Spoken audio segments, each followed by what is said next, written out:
plan local, lorsque le président de la région, M. Nguessan Kofi Bernard, est arrivé, il avait aussitôt pris la pleine mesure du fait de sa bonne connaissance de la région et de ce problème. C'est pourquoi il s'est dit, s'il fallait faire comme tout le monde pour tenter de reprofiler quelques routes, pour ne pas dire quelques mètres, chaque année, il ne pourrait pas, à la fin de son mandat, résoudre réellement ce problème. Alors, nous avons réfléchi et nous avons décidé. Ce n'était pas évident au début de l'acquisition des engins. Et avec le soutien du président et le soutien de tout le monde, aujourd'hui, cela est chose faite.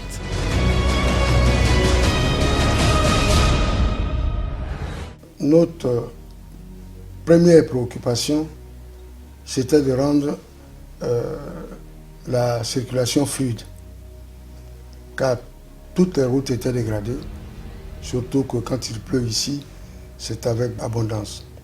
Nous avions mis 2 ans et demi pour acquérir les engins qu'il nous fallait pour faire ce travail. Fort heureusement pour nous, les engins sont arrivés et nous sommes au travail. Ensuite, pendant la campagne, nous avons fait des promesses.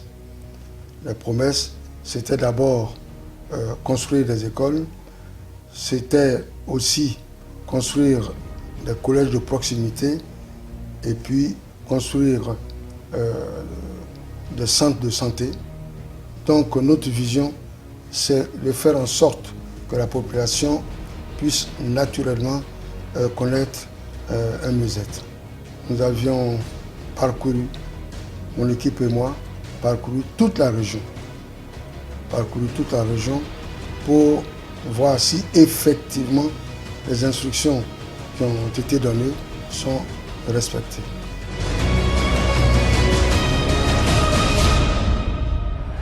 En ce qui concerne les grands chantiers, il est comme d'abord pour le programme triennal, les élus qui vont se rassembler en session et qui votent par délibération les opérations et les actions qu'ils doivent mener pour les 3 prochaines années. Et une fois ils auront choisi ces projets, ces opérations, le directeur technique pour les fiches d'opération, puisque chaque opération est fournie par une fiche technique, et le directeur de développement humain pour les actions, tout ce qu'on doit mener comme action, les subventions et autres. Et ils mettent ça à la disposition du directeur de la planification, les agences qui fait la programmation. Et nous nous retrouvons encore en réunion de direction pour valider ces éléments afin de produire un document que nous transmettons à la direction pour la soutenance.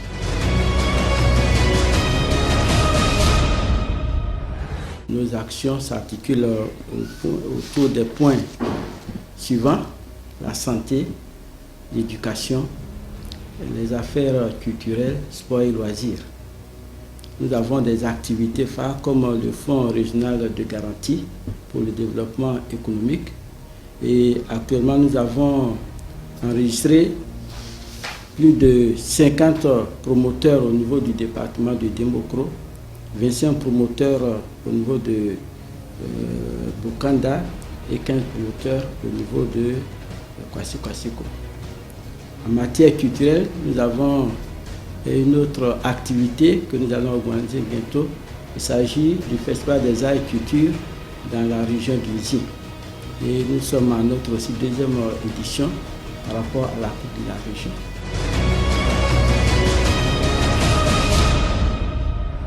Le développement doit s'inscrire dans une planification. Les ressources de la région sont constituées essentiellement de la subvention d'équipement de l'État au niveau des investissements. Et donc, c'est insuffisant. C'est insuffisant pour que cela ait un impact auprès des populations. Il faut inscrire ces projets-là dans un processus de planification pour que le développement soit vraiment harmonieux. Lorsque la planification est faite, tout l'ensemble constitue un programme. C'est un programme où il y a des projets d'investissement, ce qu'on appelle communément les opérations. Ensuite, il y a les actions. Mais les actions sont mises en œuvre par la direction de développement des affaires sociales et culturelles. et les investissements au niveau des opérations sont conjointement mis en œuvre par la direction des services techniques et des moyens généraux et la direction du développement et de la planification. Bien entendu, lorsque nous élaborons tout ça, nous les exécutons, nous les suivons dans leur réalisation effective. Et nous voyons au plan socio-économique s'il y a eu un impact au niveau des populations.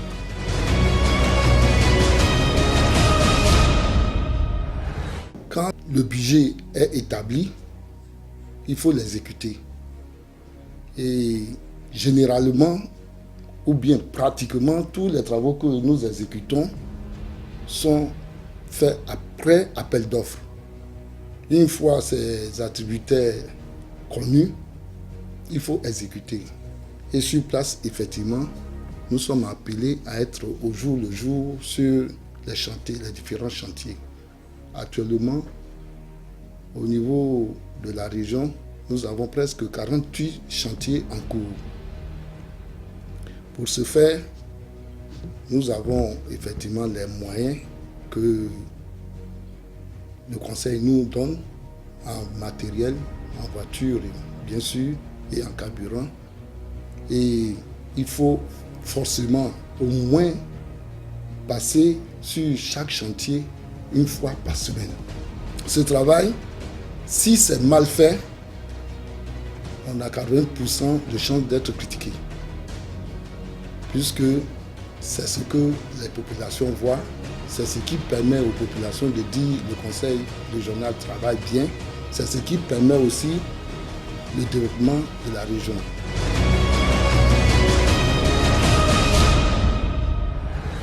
Nous avons deux parties dans le budget, deux grandes parties. La première que nous nommons en titre 1, le fonctionnement, qui prend en compte les salaires des agents, qui prend en compte les dépenses usuelles d'abonnement, de fourniture et tout ce que l'ordonnateur souhaiterait exécuter durant le courant de l'année.